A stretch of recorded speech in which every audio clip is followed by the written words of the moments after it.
Hi guys, நிறைய மக்களே எப்படி இருக்கீங்க எல்லோரும்? இன்றைக்கி ரொம்ப சுவாரஸ்யமாக அந்த டாபிக் இருக்கும், மிஸ் பண்ணாதீங்க. அப்புறம் வந்து இந்த இந்த இந்த 2 வலுவான கட்சிகளை பற்றி பேச போகிறோம் இந்த வீடியோவில். அப்புறம் இந்த எந்த மாதிரி திட்ட அறிக்கைகளை கொண்டு வந்திருக்கிறாங்க, எந்த மாதிரி திட்ட அறிக்கைகள் மக்கள் எதிர்பார்ப்பை ஃபில் பண்ண போகுது, அப்புறம் பார்த்தீங்கன்னா நீங்கள் எந்த மாதிரி எதிர்பார்ப்போடு இருக்கிறீங்க, அறிக்கைகள்லாம் எந்த மாதிரி இருக்குது, அப்புறம் அவங்க ஜெயிக்கிறதுக்கு எந்த மாதிரி யுக்திகளை கையில் எடுத்துருக்குறாங்க அப்படிங்கிறத கொஞ்சம் டீட்டெயிலாக நம்ம இந்த வீடியோவில் பார்க்கலாம். நீங்கள் நம்ம சேனலுக்கு புதியவராக இருந்தாக்கா சப்ஸ்கிரைப் பண்ணுங்கள், ஷேர் பண்ணுங்கள், லைக் பண்ணுங்கள், கமெண்ட் பாக்ஸில் கமெண்ட் பண்ணுங்கள். ஓகே, வாங்க வீடியோக்குள்ளே போகலாம்.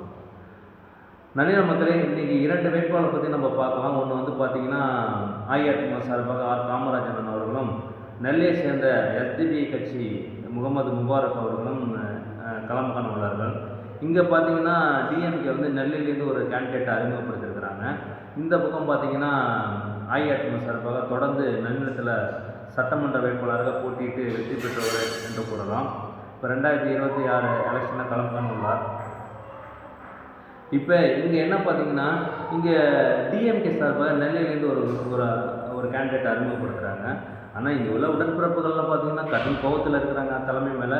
இருந்தாலும் என்ன பண்ணுறது, கட்சிக்கு கட்டுப்பட்டு வேலைகள்லாம் செய்ய வேண்டியதானே இருக்குது, அது உங்களுக்கு தெரியுமே.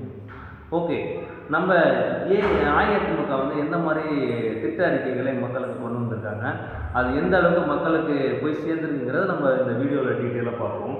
ஓகேவா? இங்கே பார்த்தீங்கன்னா ஃப்ரிட்ஜு, அதாவது ஒரு 2.22 கோடி மக்களுக்கு ஒரு அழகான ஃப்ரிட்ஜை கொடுக்குறாங்க எடப்பாடி அவரோட அறிக்கை அது. அப்புறம் வந்து பார்த்திங்கன்னா நீட், அதாவது கவர்மெண்ட்டு ஸ்டூடெண்ட் வந்து ஏற்கனவே பார்த்திங்கன்னா 7.5% இருந்தது. இப்போ அதை 10% இன்க்ரீஸ் பண்ணியிருக்கிறாங்க. அப்புறம் வந்து பார்த்திங்கன்னா மந்த்லி அசிஸ்டன்ட், அந்த உமனுக்கு வந்து 1000 ரூபா கொடுத்துட்டு இருந்தாங்களே, அதை வந்து 2000 இன்க்ரீஸ் பண்ணியிருக்கிறாங்க. ஓகேவா? ஒன் டைம் பார்த்திங்கன்னா ஒரு ஃபேமிலிக்கு 10,000 அக்கௌண்ட்டில் டைரெக்டாக ஃபேமிலி பண்ணுறாங்க. அப்புறம் வந்து பார்த்திங்கன்னா அது வருஷத்துக்கு 3 கேஸ் ஃப்ரீயாக கொடுக்குறாங்க. மக்களே கொஞ்சம் புரிஞ்சுக்கிங்க, எந்த மாதிரி திட்டங்கள் ஒரு அருமையான திட்டம்னு சொல்லலாம் இது. அப்புறம் வந்து பார்த்திங்கன்னா சப்சிடி, அதாவது நீங்கள் மாடி வீடு கட்டியிருந்தீங்கன்னா அங்கே வந்து சோலார் பேனல் அவங்களே அமைச்சு கொடுக்குறாங்க.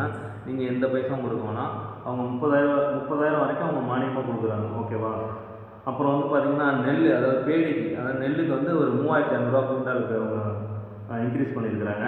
சுகர் கேன் பார்த்திங்கன்னா கரும்புக்கு வந்து 4,500 ஒரு டன்னுக்கு இன்க்ரீஸ் பண்ணியிருக்கிறாங்க. இதெல்லாம் இல்லாமல் ஒரு சூப்பரான திட்டம். இப்போ ஒரு மீனவர்கள் வாழ்வாதாரத்தில் மீன் பிடிக்க போகிற இடத்துல ஒரு ஆக்சிடெண்ட் ஆகிடுது. ஏன்னா அவங்க ஃபேமிலிக்கு ஒரு அவங்களுக்கு ஒரு காம்பன்சேஷன் வேணுங்கிறதுனால ஒரு 25 லட்சம் காம்பன்சேஷனை அறிமுகப்படுத்திருக்கிறாங்க. இதான் ஒரு சூப்பரான அஇஅதிமுகவோட திட்ட அறிக்கைன்னு நம்ம சூப்பராக சொல்லலாம். அப்புறம் 2 கேண்டிடேட்டையும் கொஞ்சம் நம்ம பார்ப்போம் இந்த வீடியோவில். ஓகேவா? இந்த பக்கம் ஆர் காமராஜன் வந்து பார்த்திங்கன்னா தொடர்ந்து 3 முறை களத்தில் நின்று வெற்றி பெற்றவர்னு சொல்ல மிகப்பெரிய வாக்குகளை மக்கள் கொடுத்து வெற்றி பெற செய்துள்ளார்கள். இந்த பக்கம் டிஎம்கே பார்த்திங்கன்னா அவர் நெல்லையிலேருந்து அறிமுகப்படுத்துகிறாங்க. அவர் எஸ்டிபிஐ கட்சியை சேர்ந்தவர், the social democratic party of India. ஓகேவா? மீண்டும் மற்ற வீடியோ நம்ம டீட்டெயிலாக பார்ப்போம். ஓகே.